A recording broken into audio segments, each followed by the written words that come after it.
And I said, this is Moshiach Energy. This is it. This is it. Them all being together, laughing. And then I see it in other places through other people with their gifts. They're creating Moshiach Energy. And hopefully someone listens to this podcast, gets that book we're talking about, Power of Intention, and reads it. And they right there, we've created Moshiach Energy. And that's what the goal is.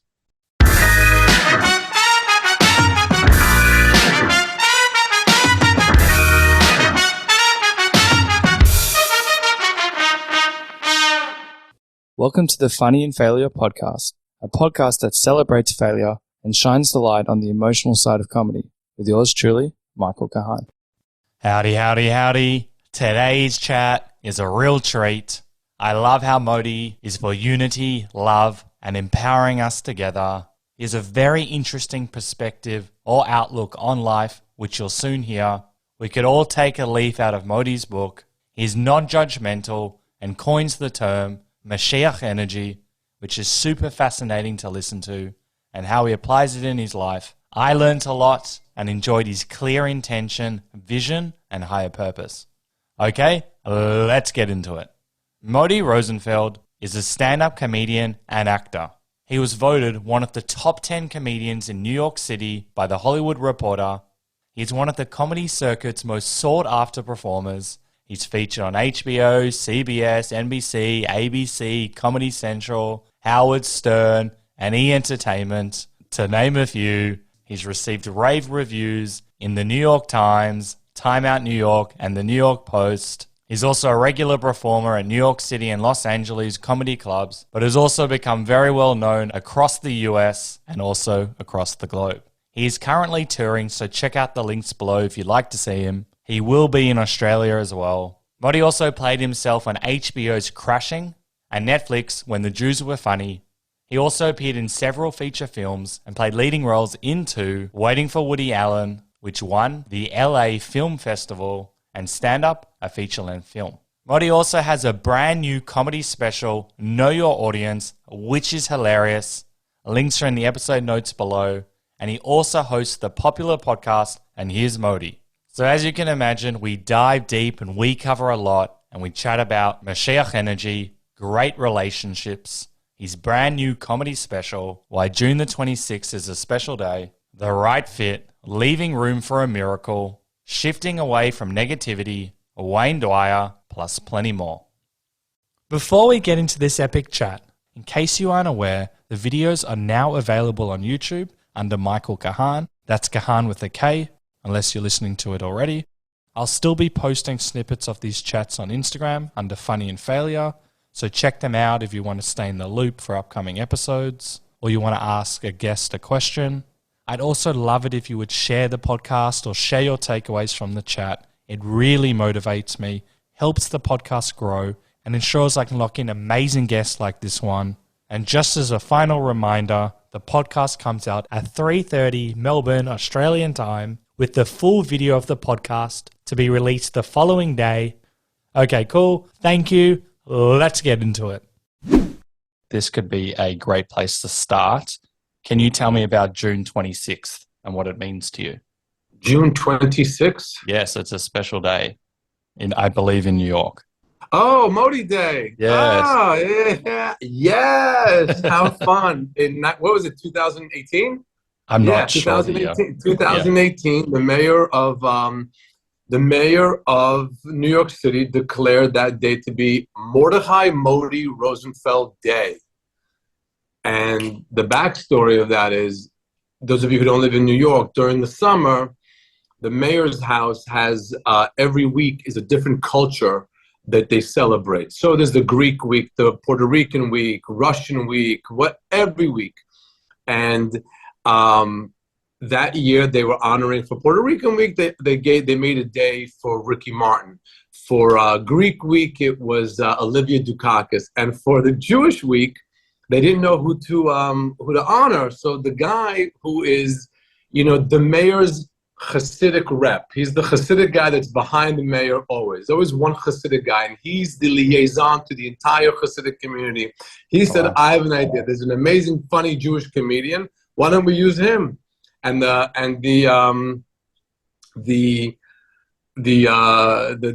the mayor's department had to do a whole background check, and they called me up and they said, "You don't even have a parking ticket. You're the only guy with a clean record that we can do." Then I realized I'm the only. I was like thinking to myself, why are they honoring me? I'm a comedian. There's people who donate museums and hospitals, and I realized I'm the only one that doesn't have an indictment against him. So that's why they were able to use me.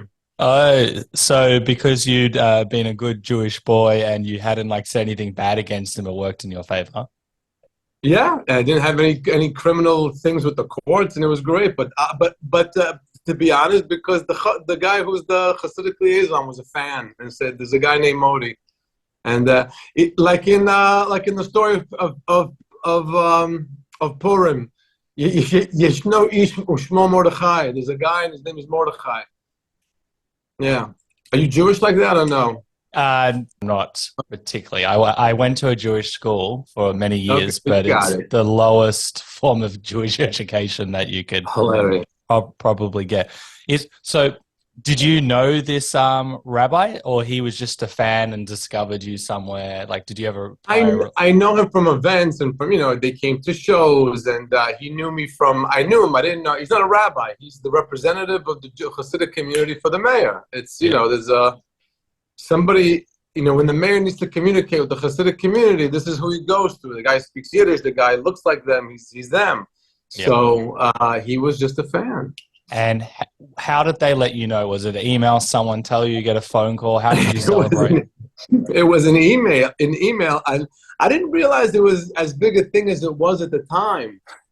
So I was like, oh, this is cute. At first I thought, when you get, I actually saw it.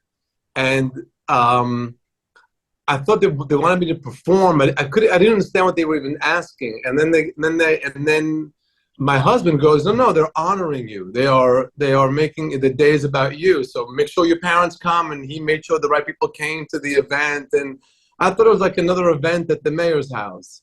Oh, wow. Like a menorah lighting. Yeah. But then he explained to me that they're honoring you. Your sister should come and that kind of stuff. Yeah. How did it feel? Did you ever think you would get a day like this when you left investment banking and you get your own day? I never imagined it in my life. It was never it was never a goal.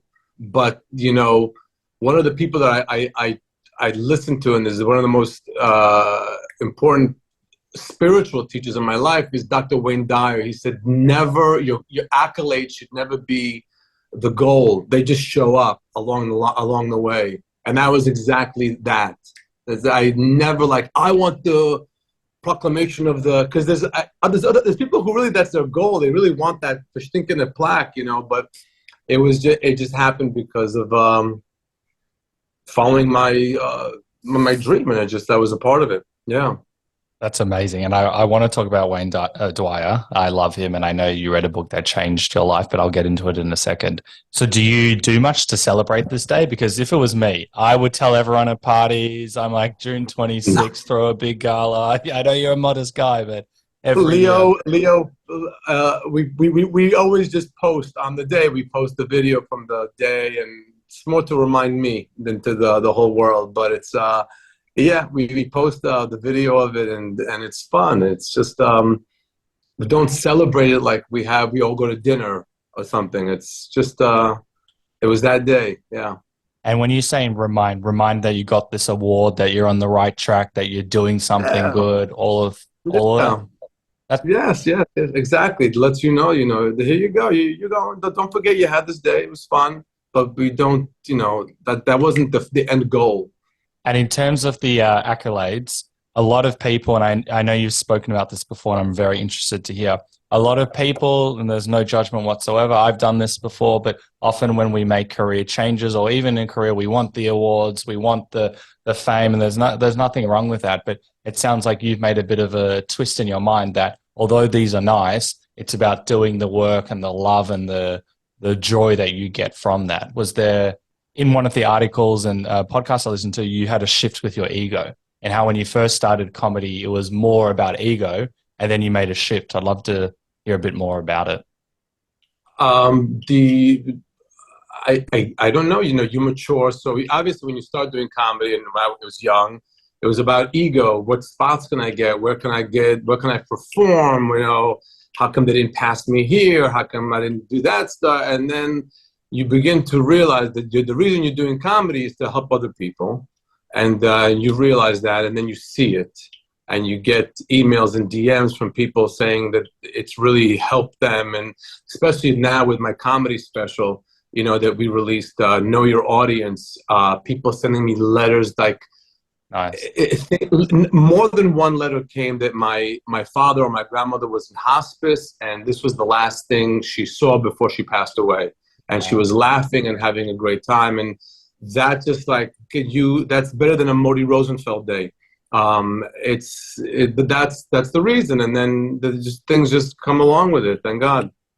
Isn't that wild that everyone has an ego, and it's really, it can be very hard to have that conversation and realize you're coming from ego. Most people don't, and I understand. You have to have a little ego, otherwise you won't get out of bed in the morning. There's got to be Exactly. a little bit of ego. You can't not have an ego, but it has to be. Go ahead, but it has to be for the purpose of helping. It's not. Yeah. Yeah, I agree. And having an ego is certainly healthy to be able to have that confidence, to get that comedy special, to do what you do. You do need it. But to Right. even be honest with yourself, to look at the ego and be like, this is, and I know it's new, you're starting out. To have that conversation, I feel, is a real game changer in one's life and career as well. To actually go, this is not working for me. I'm going to change how I go about it. And we can talk about Moshiach Energy in a bit, but that's still can be a very difficult conversation to have, to go, this is not exactly how I should be going about it. Was there a moment, or was it maturity? Does anything? It's just things. There was never a aha moment. It wasn't an aha moment. Right away, I used to always, journal before shows and say, whoever in the audience needs to laugh, let them be there. That again happened since Wayne died. Since I read that book. I said my intention for this show is, and I didn't change the material. It was just that whoever's in that audience that has somebody with problems, or they themselves have problems, here's an hour and a half. Pause for laughter, literally, which is the name of my new tour. It gives them a pause for laughter, and they say, and I tell you, the emails I received, we haven't laughed in 6 years. Our daughter passed away, things like that. And then we saw your special, or we saw your show, and it was great. And that's the, it's just, you change your intention. Don't do the right material for that. You just do your material with the right intention.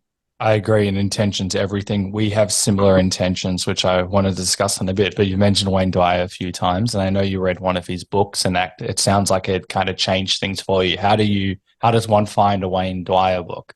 It's not everyone knows about it. I buy them, and whoever I think might benefit from it, I give it to them. Whether they read it or not is a whole other story. Whether they're ready for that change is up to them.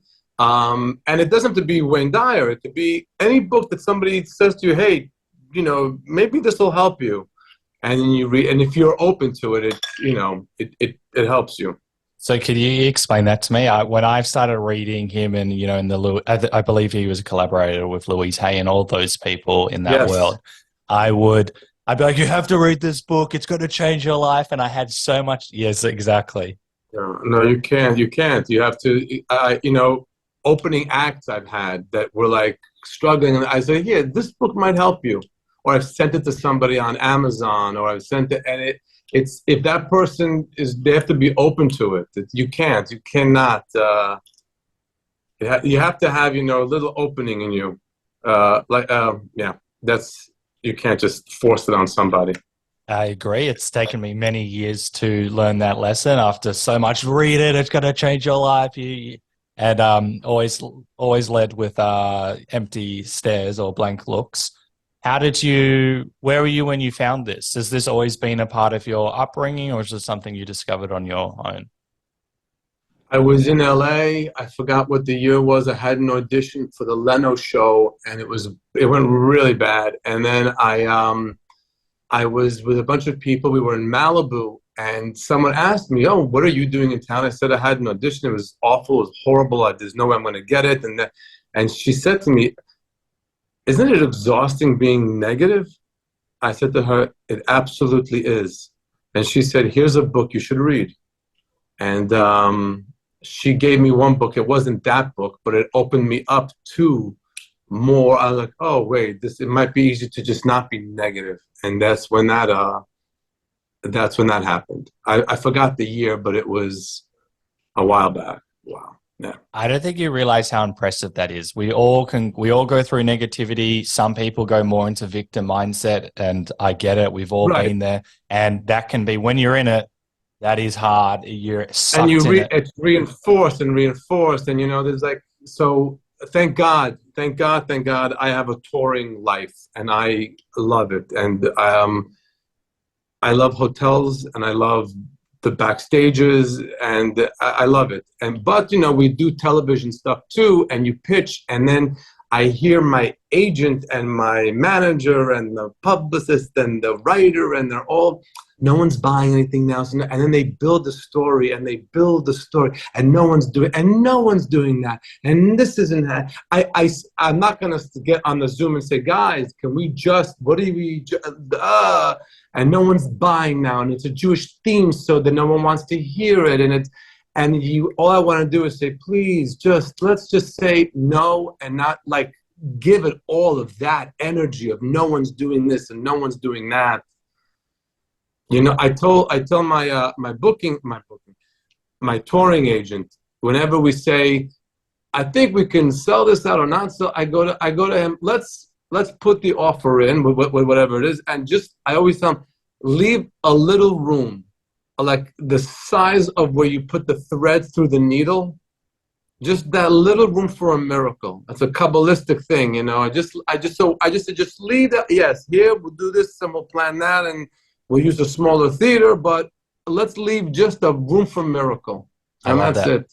And I love the Kabbalah. And I like that. It sounds like you shifted pretty quickly. Have you always been, I know like that, I want to talk about that negativity state, and I get it from the agents and the managers. I'm a screenwriter and I haven't had this experience in that way where like, oh, it's this. And you're like, that might be your reality. My reality is different. I don't want to be sucked into that reality. And, that comes from, Wayne Dyer's teaching amongst other people. It's still it's one to like catch it within yourself, but also then to catch it with others and be like, it sounds like you just show it off. Like, yeah, that's your story. Just, I don't know. You don't. You can't be rude. You can't be rude, and you can't be. You face it. You see again. Say, hey, there's a book you might want. Hey, there's let's look at it in a different way. But listen, now when my agent and I talk, we end the conversation and we'll leave room for a miracle. So it helps. But when someone's super negative, there's nothing you can do. Nothing you can do. So you also mentioned over the years, and we'll talk about your partner, Leo, and how he's been amazing for you, especially in this space. But you mentioned previously that you hadn't had good luck with agents and managers, which I find very interesting. Is it also a lot of the story, we're looking for this and there's not that? And it was more, I can do it on my own. It was more not pushing them, and I take blame. I don't blame them.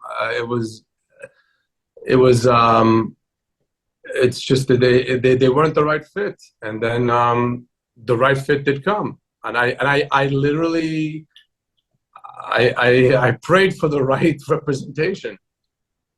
being your husband?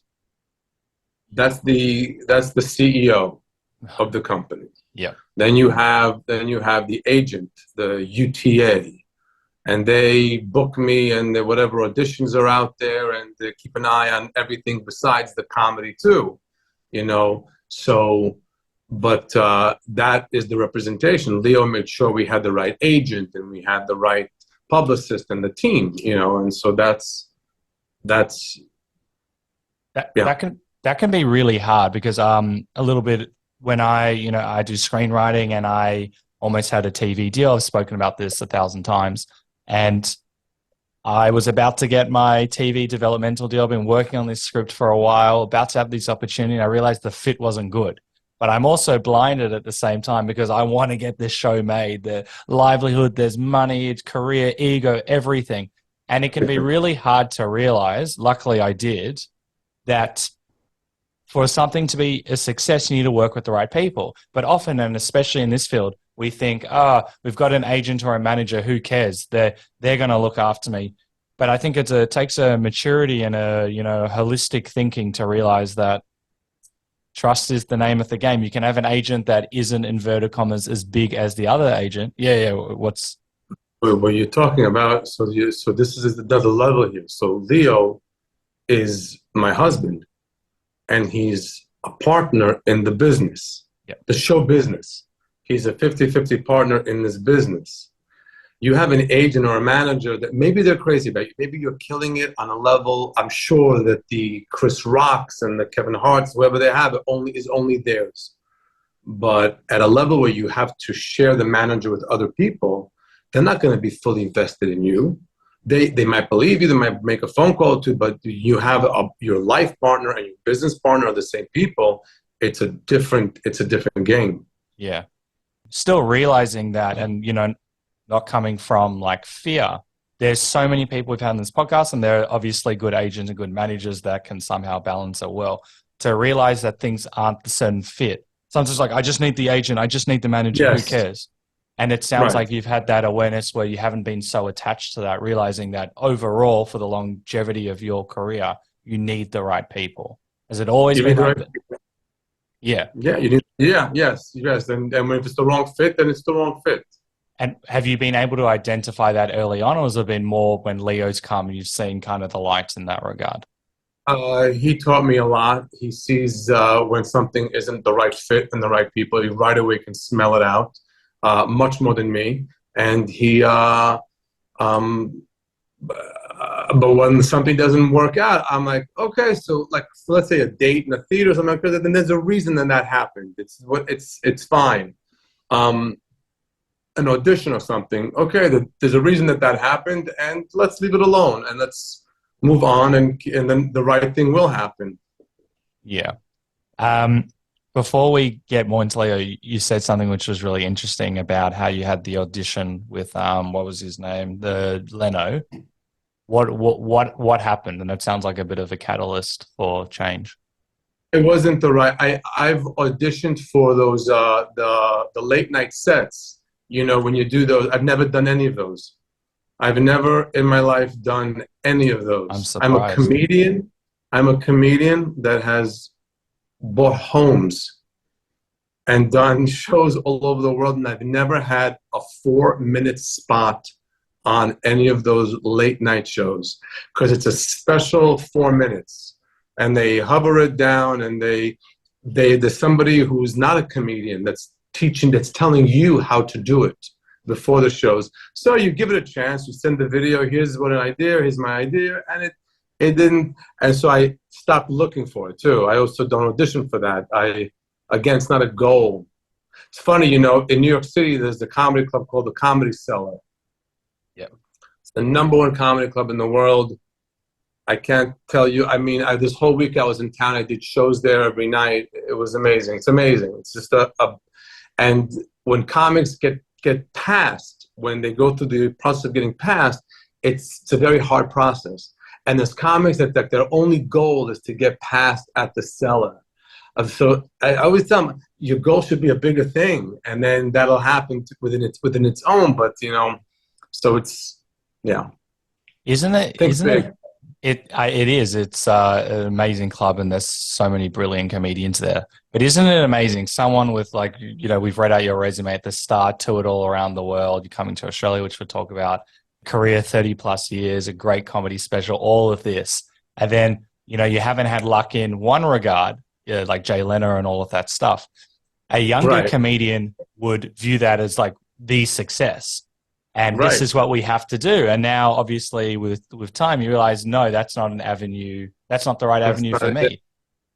Was never, at first, when you start doing comedy and you're at the comedy clubs in New York, your intro, ladies and gentlemen, this next comedian, you may have seen him on the Leno Show, has 2 appearances on the Tonight Show, and this and this and that. Right. and so he has those. So he was able to do a 4-minute set for that exact specific situation. And they don't mention he also barely works. He can't afford his rent. That they don't put in the introduction. But he was on those 2 shows. So I always told them, you may, or for the intro, this next comic, you may or may not have seen him on the Tonight Show, which is true. They may or may not have seen it. There's a good chance they did not see me on it because I wasn't on it. And I want to talk more about this because there are certain like accolades where people think they have to do this. With that, when you weren't getting those opportunities, did it impact your confidence, or you knew this is what you needed to? Back then, yes. Back then, 100%. But again, luckily, thank God, I was a working comedian. I wasn't waiting around for a sitcom. I wasn't waiting around for the 4-minute spot on the whatever show they had. I was a working comedian. The books were full. There were events. There were synagogues. There were fundraisers. There were comedy clubs. God kept me busy. So it was. So I didn't have it. I wasn't completely dead, but then you go into that mentality of the victim mentality. They're not looking for this, they're not looking for that. I can't. But luckily, I was able to you keep going. And talk to me more about that victim mentality, because as you said at the start, you could be on the Leno show and you might not be able to pay rent and all of that stuff, and you're able to put it into perspective that, okay, I haven't got this, but I'm selling shows, I'm doing this. But it's a funny world because sometimes we think we need to compete with our peers in that sense. Well, they've done this and I haven't done this. And that can be a bit of a trap, or doesn't impact you whatsoever. Yeah, that's one of the words. That's called jealousy. And the punishment of jealousy is jealousy. So that's, so that's that. And that, luckily I put that, again, when you have your change in life, when you become a little more mature, that stuff changes.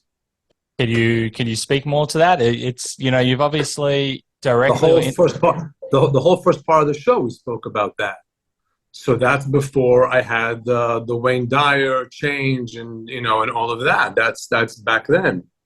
And I want to know more about this, because it sounds like it was you're kind of just like brushing. It's like such an amazing mindset shift. And it sounds like you just did it like that, but one doesn't normally just change like that. There's obviously a journey along the way, and I'm very intrigued by that. So again, back to the being at that table in Malibu, and the woman saying to me, "Isn't it exhausting being so negative?" And I said, "Yes." And she said, "Read the book." And I read the book, and that opened me up, and things began to, when you open your head up to different ways of looking at things seem different. So that, which is also one of the big teachings in that Wayne Dyer. And then the Wayne Dyer, believe it or not, also helped me understand Judaism a lot better. He helped me understand Torah and Torah concepts a lot better. He helped me understand the Rebbe a lot better, which was one of the biggest influences of my life. And so it's amazing. A guy who's not Jewish helped me understand Judaism a lot better. And how do you think, so it made you more religious in that sense? How do you think it did that? No, the word religious never came up. We said Judaism, it makes you more spiritual. Religion is another whole beast, not to be confused with spirituality or Judaism. Can you expand on that? I would say that I'm more spiritual. More what? Good. In the sense that, because a lot of people, and everyone's got a different relationship with this, they would view Judaism and religion potentially as the same thing, and some people would view spirituality as a component. I see there is spirituality within that, but spirituality is a separate concept or in entirety. So to begin with, I had a guest on my podcast. She had an amazing line. She said there's 13 million Jews in the world, and there's 13 million ways to be Jewish. Yeah. Okay? You can find a way that's miserable, and you can judge everybody who doesn't look and dress and pray like you, or you can take, whatever works for you. I always say that the Jews are not the chosen people, we're the choosing people. Here's the menu. Here's what here you can cover your hair, you can keep Shabbos, you can grow your beard, you can grow payas, you can eat this kind of meat, that kind of meat, this milk and that milk. Here's the menu. What works for you? And you should take what makes you, whatever you do it so you can be a better person, not so you can tell somebody else, you should be doing this, I'm doing it. What kind of a guy are you to not do it? So that's taking the religious things, which is in Kabbalah they call it technology. So when you put on tefillin, you put a talis on, it's all technology. It's a spiritual thing. It's not a religious thing. It shouldn't be autopilot. It should be with a reason behind it. I agree, and sometimes we do things in all aspects of life where we think we kind of we go into autopilot, all of that. But that's it's a very interesting outlook, because sometimes we just do things because we have to. I know I've had certain programming, whether it's religious or non-religious, where like, why is that person doing that? And I've later realized in life that we can all be the best versions of ourselves, and one way how I succeed might not necessarily mean someone else can succeed. But that's also not quite spoken. We think there's kind of like one way. So it sounds like you're a very non-judgmental person in that space where you can, you give. I try to be. I try. You can't. I try.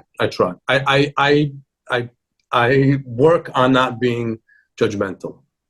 Is that just more catching yourself, or when you have a thought, you've spoken it out loud and like, why do I have this belief? It's you keep your thoughts. It's in your thoughts. You try to shift it in your thoughts. And how do you do that? Because I know you journal, you meditate, you do a lot of exercise. Breathing, but yeah, journaling, connecting with your intentions. I pray every morning with tefillin and talis, and we keep the Shabbat in as much a way we keep it, and we hope, and we have hoping, and we're praying, and we focus on that to bring us to a better level, to a better, to be better people. I love it. And one thing that you are really big on, and as you said at the very start, it's intentions. And it's similar to me that whenever I do something, I have a clear intention. And yeah. I've written down what you view Moshiach Energy to be, and I think that's really important. But often we go through life, as we said, in autopilot, and it sounds like you're a very well-intentioned person, whether it's comedy or whatever you do. So can you tell me a little bit about Moshiach Energy and what that means to you? Moshiach Energy is... Mashiach is the goal of Jewish people. When we say, what's the goal? It's not to learn Torah, and it's not the goal. Again, what's the end goal? The end goal for every Jew is Mashiach. It's that Mashiach, we live in a messianic time. That's the goal. If you go to synagogue, the prayer, if you know how to read and understand what the prayer is, you are praying to be in a messianic era. That's it. That's what the prayer is. And whether you go once a year or once every 15 minutes, that's the prayer. So the goal of being Jewish is a messianic era. Okay? And until that happens, until there is Moshiach, you have to create Moshiach energy. And now I've seen it when I do it came to me during COVID. I was doing shows right when people, I was doing shows where the first time people were at shows after the pandemic. So everything closed on March 2020. And then like whatever year out, where it was the people's first time out, it was a Jewish event, synagogue events, when they had their first time all in the ballroom together, or in a theater. The theaters when they began. I remember doing the show at the Broward Performing Arts Center, whatever, and you couldn't sell maximum capacity. They would sell only, 50% of the seats. Yeah. And then you saw them all laughing together, and I said, "This is Moshiach Energy. This is it. This is it. Them all being together, laughing." And then I see it in other places through other people with their gifts. They're creating Moshiach energy. And hopefully someone listens to this podcast, gets that book we're talking about, Power of intention, and reads it, and there, right there, that we've created Moshiach energy, and that's what the goal is.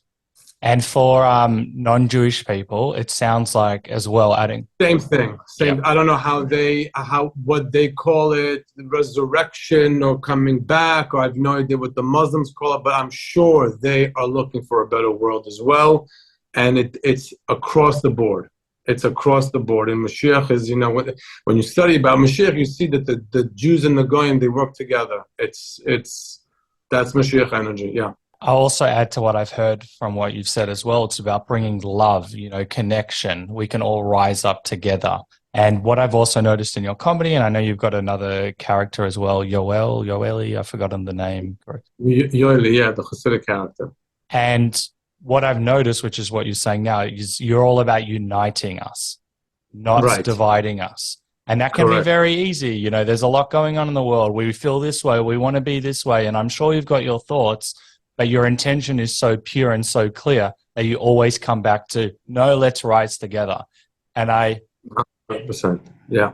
So can you tell me more about that? Because, anger is quite prevalent. And I feel like when one has a clear intention, all of that crap, all of the politics. So in that respect, the clear intention is 100%. So what you're saying, let's say it's happening in the world now politically and war-wise and all of that. So my intention, so you see on Instagram, are you on Instagram? Yeah. So when you go through Instagram, you see like Michael Rappaport. He is representing the anger of the Jews. I am angry that this is so crazy and happened. You have people like Noah Tishby, who is disseminating the information about the history of the Jews and the land and all of that, and she's an amazing job at it. You have people, I've had it on my podcast, people, that's what their goal is, and they're doing it. If you land on their page and you voluntarily go to and watch what they do, you will be informed in that way. At the same way, I want when someone lands on my page or someone thinks of me, it should be for a laugh. They should have a laugh, a joke. So I don't post bombs flying into living rooms. I don't scream and yell. And when I do a character, it's to unite. It's, so Yoeli is the Hasidic guy that everybody can relate to, and he talks about the similarities everybody has. And so, when I was doing that, I haven't done it in a while, but that was that character. And the reason I bring up that character is because that's like a perfect example of what you bring out on stage. Is that love, is that uniting, that we're all here together, regardless of what your beliefs are, who you are. And the media, everything, we're not going to get into politics or whatsoever, but it's all about fear. And, you mentioned Michael Rappaport. Correct. And I think that's also very unique because it can be easy. Sometimes we want that. We want to, that negativity mindset we spoke about at the start. It can be so easy, but you are so pure intentions. You know what you're about. I think that Michael is also pure intentioned, I believe. It's easier. He's screaming and yelling, so you might not have to. So you can sit there in your couch and you feel like, oh, okay, I screamed and yelled about what happened today as well. Let's move on. So his intention is also there. My intention is a laugh. Noah's intention is a piece of history to give the, I also had another guest. I'm horrible with names. I'm really sorry, but I had an amazing guest. Even though you're preaching to the choir sometimes needs a rehearsal. So they're helping the cause with their intention. It's not pure because it's not anger. I agree. Thanks for the correction. What I meant to say in terms of, and it's very important, as you said, to have different perspectives, and there's different ways to bring out love or light or whatever you want to call it. But one, and I'm not having a go at Michael Rappaport, I don't know him whatsoever, but when one comes from kind of what I believe you're coming from, energy-wise, strength-wise, the ability to move forward, you're not carrying on so much. Laughter is so light. I would believe that the way that you carry yourself, it's much easier to kind of move forward. You're not carrying it all on. You're transmuting the negativity into light. That is, to me, my personal goal. Is that, yes, so much is happening, life's not always perfect, But if you're able to transmute it, shift that negativity into That's right. positivity, it's a way of being. And Amen. Absolutely. Well said. Yes. yeah, so I think that's really interesting. And then you mentioned that you do a prayer and you meditate and you journal before shows. Has that been something more recent, or is that part of what we've just been? A long time. It's a long time already. It's many years. Yeah. And it's something you do every show. And is that to ground center? Tell me more about it. It's more now for the whole day. And if there's a show during that day, that's involved in it. Yeah. So do you ever feel, I know you're at a high level, but now do you ever feel drained from shows, or is your energy always high? I'd like to know how you kind of navigate and what this sets you up for the day.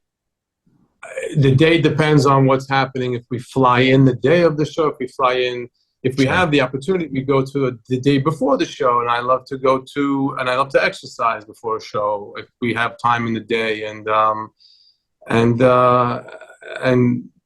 be more before the, I don't know, just the show. I'm on stage for an hour and 10 minutes.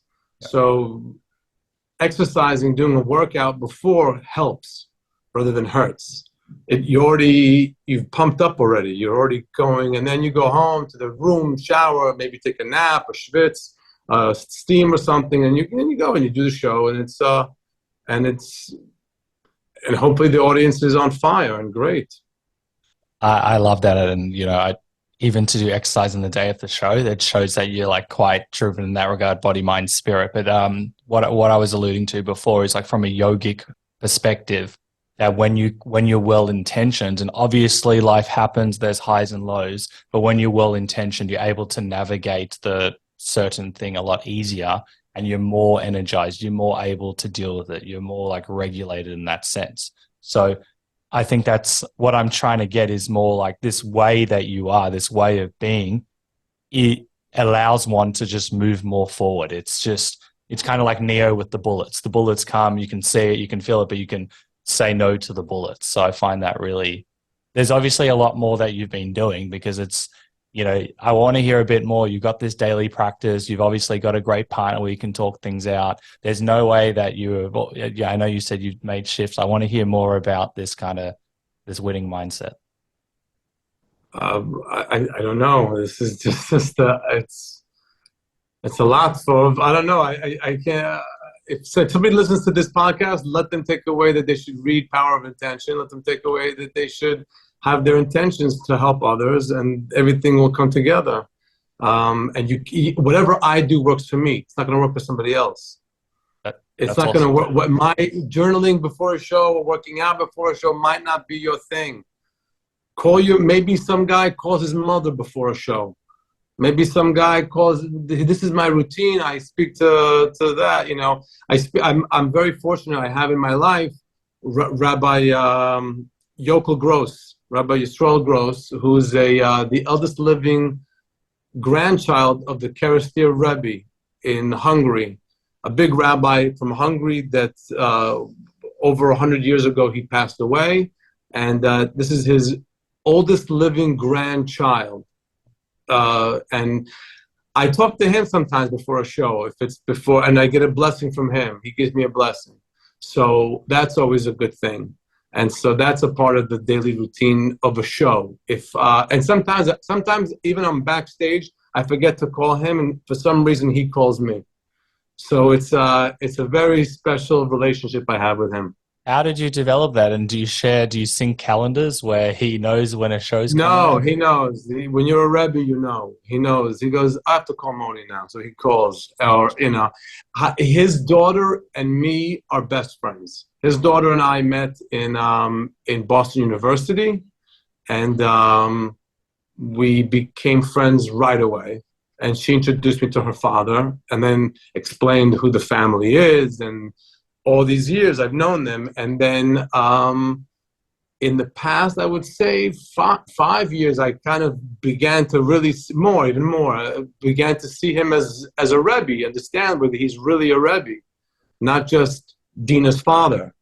And he gives me blessings, and he helps, and that's a part of the journey. He gave me, yeah.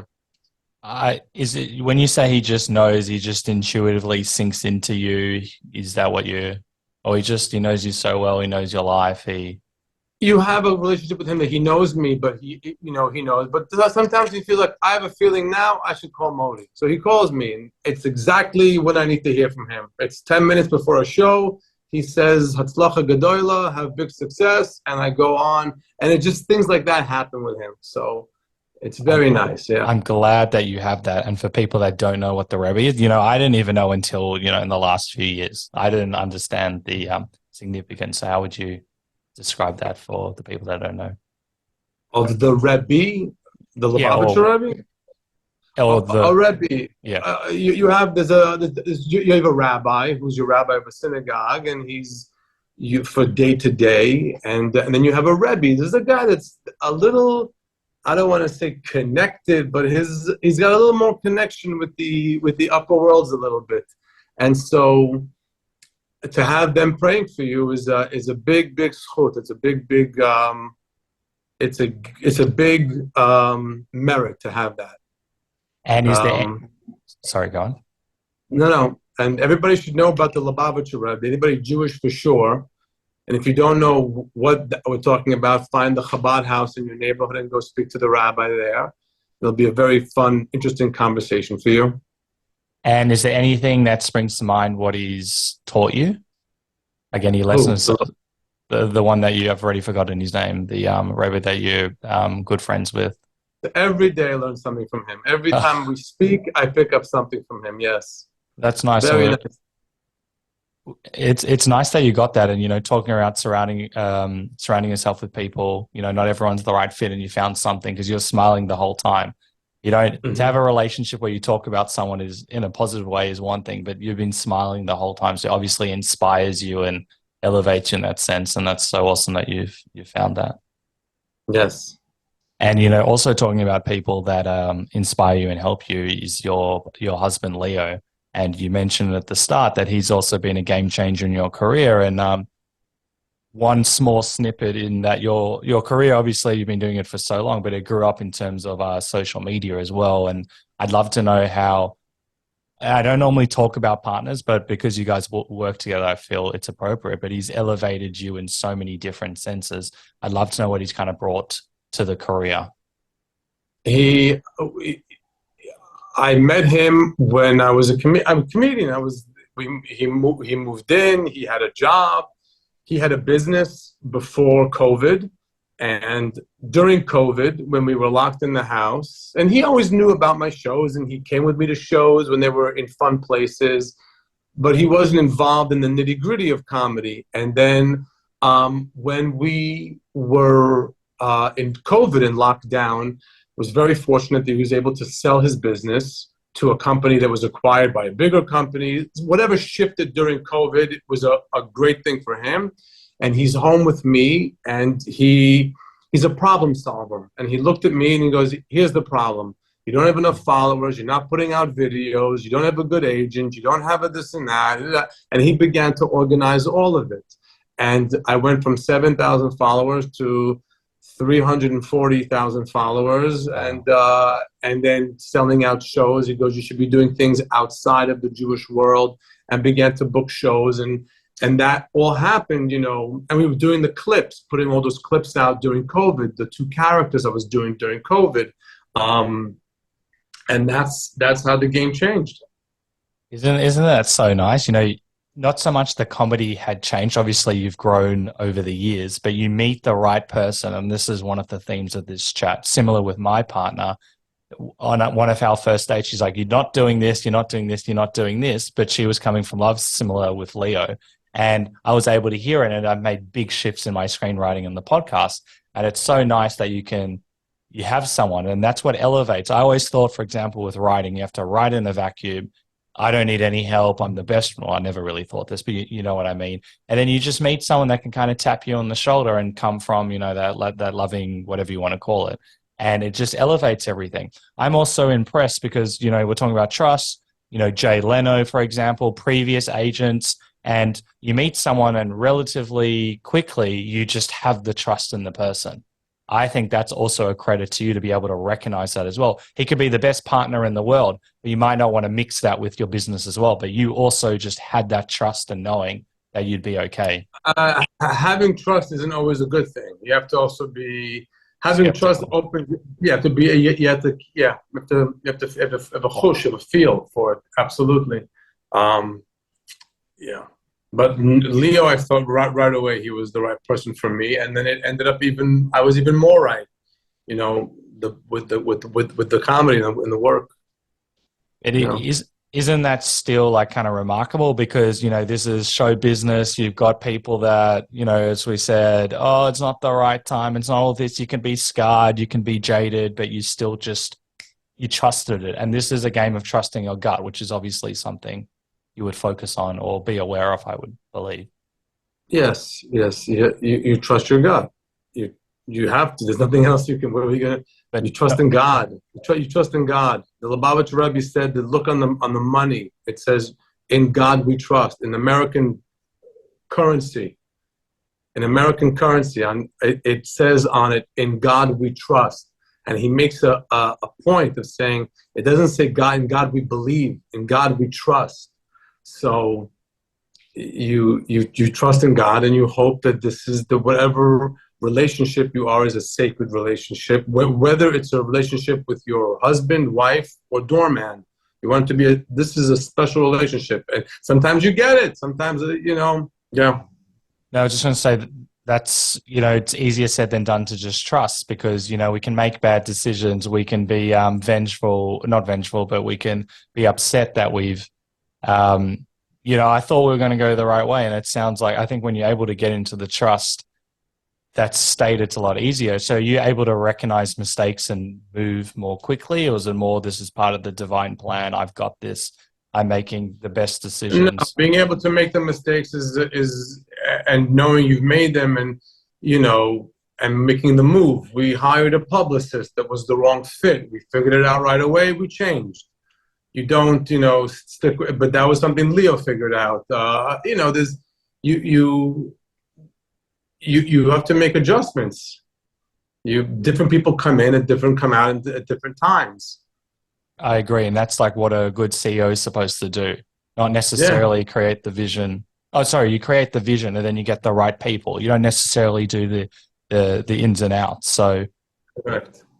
Did you have people prior to Leo that you really trusted and that you could really be in flow? Was it more what you said? Some people come in your life at certain times and they go, or was it like a thought, a struggle, or you just thought this is what the business has to be? I remember the day that Leo logged on and figured out all of my email and made that whole signature. And I said, "This is the best day of my life." I said, "This is the best day of my life." It was like one of the happiest days. I remember the moment it happened, and I knew it was right. And it never felt like that with any other person that was representing or managing me. Nice, good for you. Yeah, and also on that. I'm surprised you don't find this as interesting, or maybe because you've spoken about it and you think about it and you discuss it. But there's layers to this, and you've also been doing a podcast as well, and you have another co-host as well, and then there's another layer towards that trust where you bring Leo onto the podcast. So it's one thing to do stuff behind the scenes and have trust, and obviously you love each other and all that, but then to bring it more in your world. There's also another layer of the trust. Where did that come from? That's trust. It's also comedy, and that's a part of the business. Listen, the performer is no longer just a performer. We all know every comic, every superstar, every singer, about their husband and their relationship, and it's a part of the brand. It's a part of it, and Leo is a part of me. This comedian that you're watching, Modi, the Jewish comedian, is gay and has a husband. Here's the husband. It's a part of it. It's a part of it. Now that we're doing shows now, he produces all the shows. I'm at the Beacon. We sold out the Beacon. We Melbourne, 3 shows, 1 show in Sydney. He produced all of these shows. So now I told him that it's polite that you open the show and welcome them. You've created them. You brought them into the theater. You brought them in. You put the tuchas in the seats. You should go and welcome them. And that's how we're starting the shows now for the new tour. He goes out, welcomes them, thanks them for coming, and then yeah. See, you don't have to do that. Sometimes, and the people can do whatever they want. They want to keep things to the side. But why? Yes, if you have a miserable wife or husband, you should keep them to the side. Absolutely. Do not share them with the world. If you have somebody special in your life, share it. And can you speak more about shared success? Because earlier on, I always thought this success is mine. But I realized that if one other person succeeds, then I succeed, even though if I don't get the benefits. So can you talk more to that? No, it's our, like I said, it's our company. It's our shows. It's our material, our specials. So it's not just mine. And so you share it. It's a partnership. And you probably enjoy it more as well. There's more stakes. There's more you're invested. Yes, of course. Each one wants to make sure that they do what they have to do, and you share the success. How imagine? I always just say, it's so hard, for people who have two different jobs. They come home and how was your day? You have to relive the whole day. We've lived the whole day together, so we don't need to catch up. We were on the Zoom together. We were on the call together. He told me what happened when he spoke to her. Bam, bing, bam, boom, boom, and that's we are life partners. I like that. That's less small talk and more probably It's more. a lot less small talk. It's a lot less small talk, and I hate small talk. Same. So that works well in your favor. You can get straight to the higher level concepts, and Or sometimes you could just sit and not have to fedray a cup because you've already had the whole day together, so you can just unwind together. Yeah. That's awesome. And, talking about your comedy shows, you're performing, I believe, all around the world. You're coming to Australia. I'm very proud of you, but I'm also very jealous because all your tickets are sold out. So me and my partner can't go to your shows. And I'll say a compliment for you because she does not laugh at stand-up specials. She likes jokes. I was listening to your special in a different room and she was crying. She could hear it from the other room and was laughing her head off. I've never seen her like this, and I'm glad that you're smiling. And you don't need to be Jewish to appreciate it. I think it's phenomenal, and who would have thought that you'd have sold out shows in Australia? And I think you're touring around the world. How are you feeling for them? For the shows? Yeah, the tour. The tour is amazing. I'm so happy. We are at the Beacon Theater in December 19th. We sold out that show. We added a show. It's a big milestone. It's a big milestone event place, and I'm so happy to be there. And we went to go do videos yesterday there. It's so beautiful. It's so amazing, and it's in my city, and it's unbelievable. And then everywhere. We have shows in Zurich and in London, the Palladium. We added a show there. Sydney, I think the shows there are sold out. I don't know. There might be like individual seats. I have no idea. So there should definitely, people who are listening to this and need to get seats, get them. And and it's wonderful. And there's nothing I want to hear more than my wife was in the other room and she was laughing from there. That's literally, I want to hear that in millions. So definitely anybody listening to this, watch the special and make sure that you set somebody else who can't watch it. If you have a grandfather or grandmother or parents that don't know how to set their YouTube up on the TV, do it for them. And hopefully they don't listen from another room. Like she couldn't even see your expressions as well. I don't think you understand. And all of my friends, I'll tell them as well off air, but the ones that listen, they know that she's not the easiest laugh from a stand-up format. And to just hear her giggling and she's like, get seats. And our call up is on August the 24th. So like, okay, fine. We can't go on the 24th. We'll go on the 25th. And you've got, I think, 2 shows also sold out. So pretty special moment. Are you going to do another one in Melbourne? Because I'm desperate to take her. I want her to laugh, or we'll just do. We are these 3 shows and then the Sydney show. Sydney show. And then where after that? Then we'll be in Israel. Yep. At Echala Tarbut, the Philharmonic. And then we are going to be in Monaco for a private event. And then we start touring it all over America, and everything's on ModiLive.com.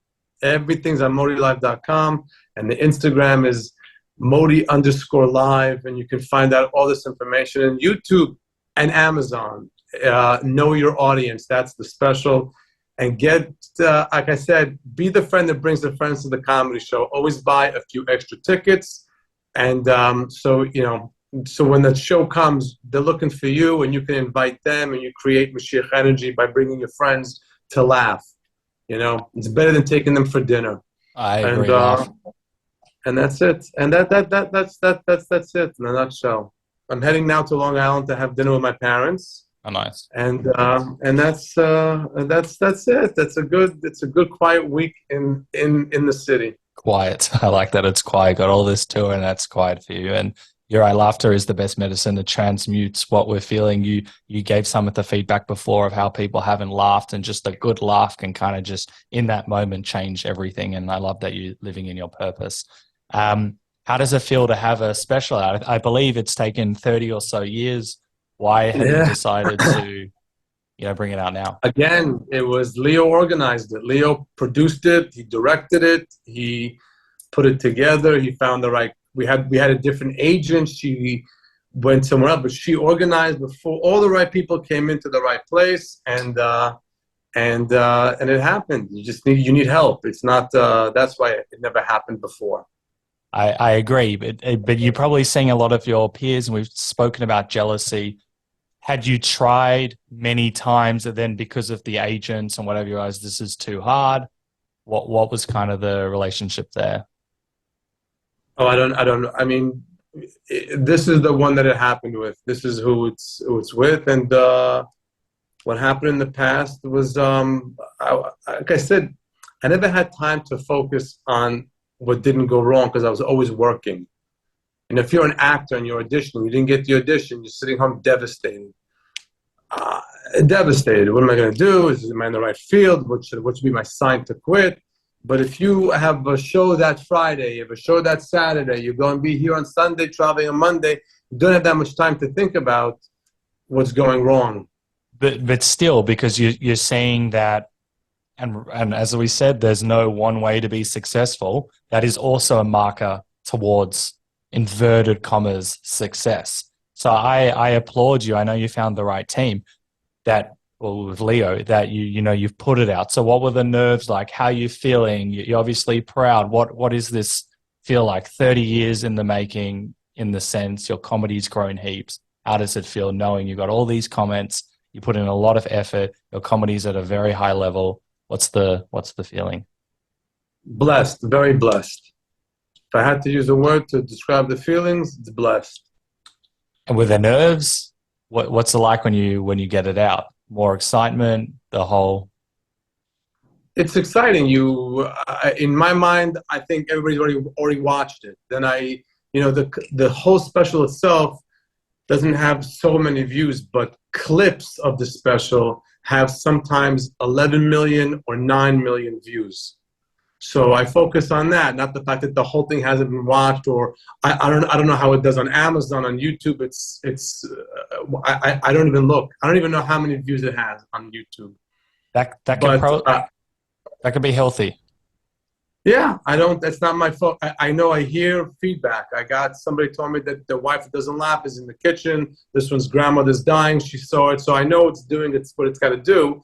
I wanted to do it in a critical mass, in a huger audience, more people.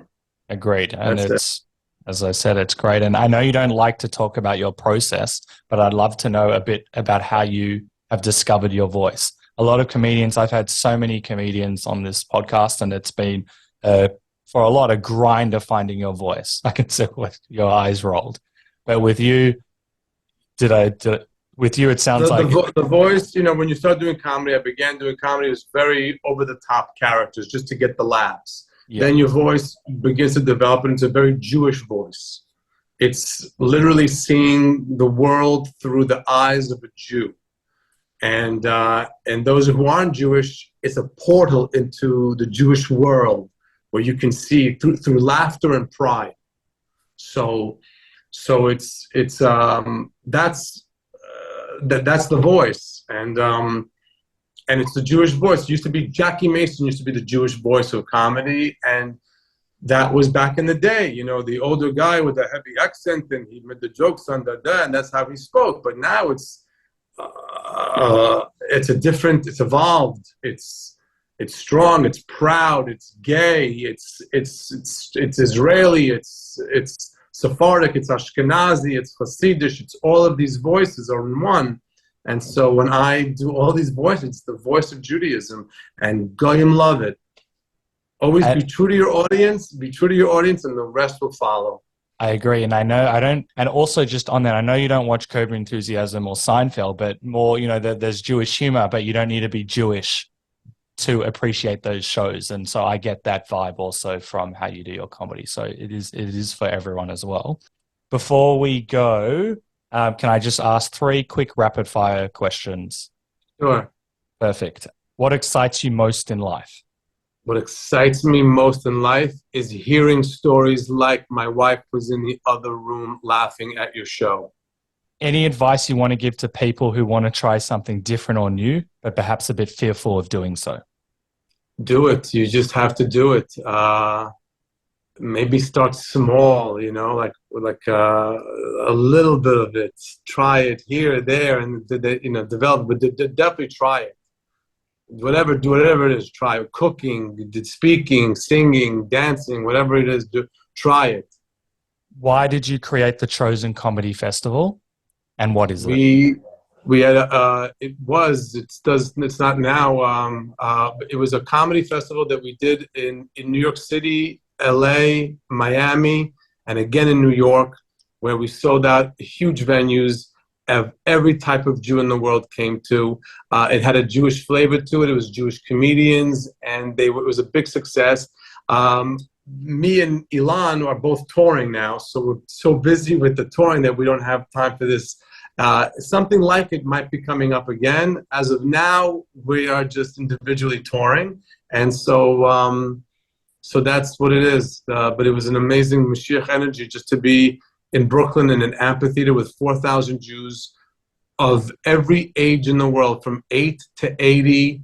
Chabad guys in the back putting on tefillin on people, kosher food, singers, every type of Jewish comedian and not Jewish comedian, and it was just it was a blast, and it was literally Moshiach Energy was just, it happened. We didn't overthink anything, and there's a million ways we would do it better again, but no one knows what behind the scenes were, but it could definitely be a lot better, and I'm sure if we do it again, it will be.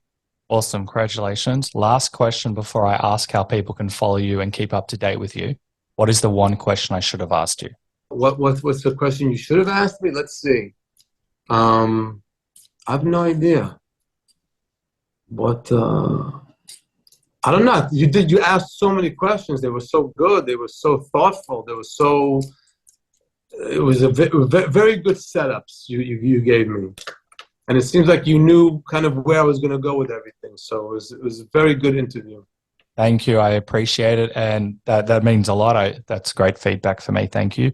And we've put in your website links, your Instagram links. What else do you want in the episode? And your comedy special. Anything else?